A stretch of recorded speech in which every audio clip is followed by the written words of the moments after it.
News বাংলার আন্তর্জাতিক সংবাদে স্বাগতম। ইসরায়েলের শাহজাহানে বিস্ফোরণ ঘটালো হামাস, 2 ইসরায়েলি সেনার মৃত্যু। গাজায় প্যারাশুটের মাধ্যমে 25 টন খাদ্যপণ্য ফেলল আমিরাত ও জর্ডান। সৌদিতে 22,000-এর বেশি প্রবাসী গ্রেপ্তার।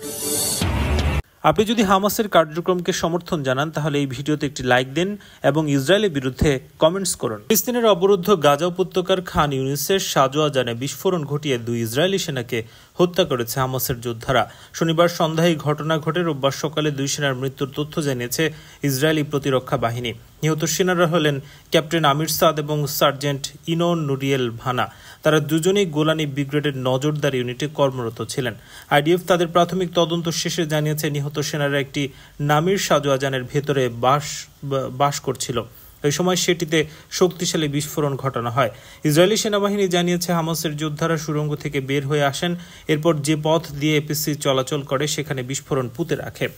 শাহজাহানটি সেখানে আসা মাত্র বিস্ফোরণের ঘটনা ঘটে। এতে 2 সেনা নিহত এবং 1 কর্মকর্তা আহত হয়েছেন। এই ঘটনার পর আরেকটি শাহজাহান লক্ষ্য করে হামাসের যোদ্ধারা বোমা নিক্ষেপ করে বলে জানিয়েছে ইসরায়েল। তবে ওই বোমাটি বিস্ফোরিত হয়নি। এতে করে দ্বিতীয় শাহজাহানের কোনো সেনা হতাহত হয়নি। যে শাহজাহানের 2 সেনার মৃত্যু হয়েছে সেটিতে কিভাবে বিস্ফোরণ ঘটল সেটির আসল কারণ জানতে তদন্ত চলমান আছে বলে জানিয়েছে ইসরায়েলি প্রতিরক্ষা বাহিনী। এর আগে গত শনিবার আহত 1 সেনার মৃত্যু হয়। অবরুদ্ধ গাজা উপত্যকায় বিমান থেকে খাদ্যপণ্য ফেলা শুরু করেছে মধ্যপ্রাচ্যের 2 দেশ, সংযুক্ত আরব আমিরাত ও জর্ডান। 25 টন পর্যন্ত খাদ্য সহায়তা পৌঁছে দিয়েছে তারা। জর্ডানের এক কর্মকর্তা রয়টার্সকে তথ্য নিশ্চিত করেছে। সামাজিক যোগাযোগ মাধ্যমে প্রকাশিত ভিডিওতে দেখা গেছে গাজার খান ইউনিসে প্যারাশুট দিয়ে খাদ্যপণ্য নেমে আসছে। তবে সেগুলো আমিরাত আর জর্ডানের সহায়তা ছিল কিনা সে ব্যাপারে নিশ্চিত হওয়া যায়নি।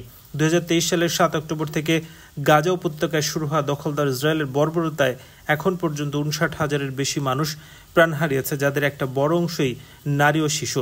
সাম্প্রতিক সময়ে গোলাবারুদ নয়, খাদ্যকেও অস্ত্র হিসেবে ব্যবহার করছে বর্বর ইসরায়েল।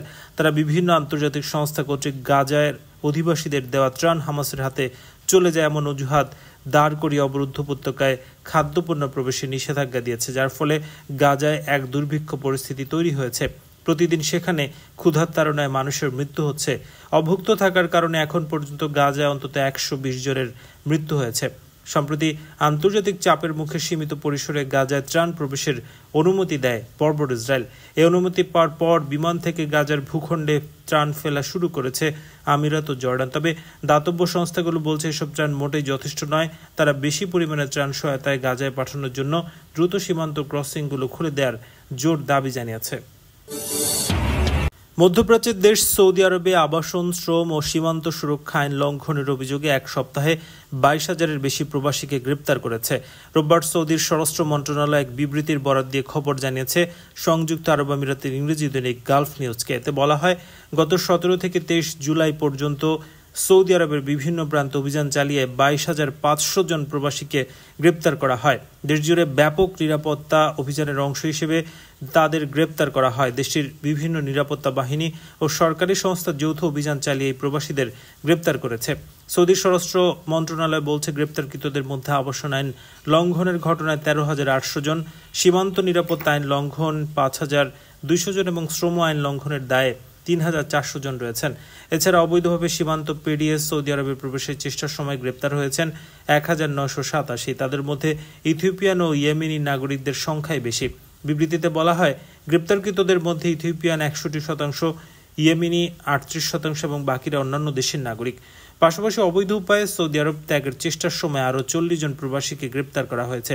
একই সময় আবাসন ও কর্মবিধি লঙ্ঘনকারীদের পরিবহন এবং আশ্রয় দেয় সৌদিতে বসবাসরত 15 ব্যক্তিকে গ্রেপ্তার করা হয়েছে। দেশটিতে বর্তমানে 18,300 জন প্রবাসীর বিরুদ্ধে আইনি পদক্ষেপ প্রক্রিয়াধীন রয়েছে। তাদের মধ্যে 15,700 জন পুরুষ এবং 2,500 নারী। গ্রেপ্তারকৃত প্রবাসীদের মধ্যে 11,000 জনকে দেশে ফেরত পাঠানোর আগে ভ্রমণের প্রয়োজনীয় নথি সংগ্রহের জন্য তাদের নিজ নিজ কূটনৈতিক মিশনে পাঠানো হয়। এছাড়া 11,000 জনকে ইতোমধ্যে সৌদি আরব থেকে নিজ নিজ দেশে প্রত্যাবর্তন করা হয়েছে। মধ্যপ্রাচ্যের এই দেশটিকে অবৈধভাবে প্রবেশের সহায়তা চেষ্টাকারী ব্যক্তির 15 বছরের কারাদণ্ড এবং 10 লাখ সৌদি রিয়াল জরিমানার বিধান রয়েছে। সৌদি স্বরাষ্ট্র মন্ত্রণালয় বিষয়ে বারবার সতর্ক করে আসছে।